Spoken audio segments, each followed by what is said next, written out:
បាទថ្ងៃនេះយើងប្រមូលពងបានប៉ុណ្ណឹងថ្ងៃយើងត្រូវដាក់ពងមាន់ចូលក្នុងទូទៀតហើយពងបន្ទាប់ពី5ថ្ងៃយើងប្រមូលពងម្ដ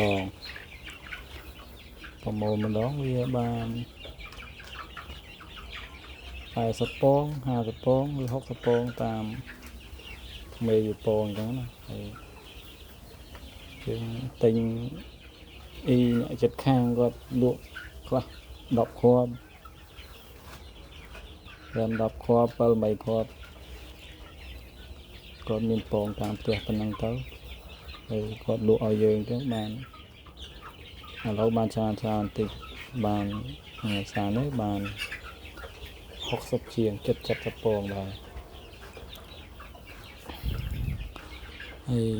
ថ្ងៃដែលយើងដាក់ក៏ថ្ងៃកូនមាន់វាញាស់ដែរព្រោះ5ថ្ងៃដាក់ម្ដង5ថ្ងៃវាញាស់ម្ដងដែរព្រោះយើងដាក់បន្តគ្នារយៈពេលវាញាស់វា9-10ថ្ងៃវាញាស់ហើយមាន់នេះវាថ្ងៃនេះវាញាស់អស់ហើយនៅសល់1គ្រាប់2គ្រាប់3មាត់ចាប់យើងឃើញពីកញ្ឆេងលើមកទុកក្រោមមកកុំឲ្យវាគៀបគ្នាហើយកូននេះបាន40ជាងព្រមញាស់អស់វាបាន40ជាងដែរ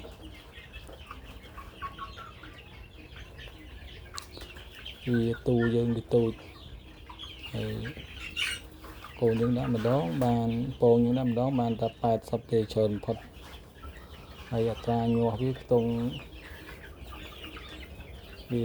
80%វាអត្រាញាស់តិចញាស់ច្រើនវាអាស្រ័យ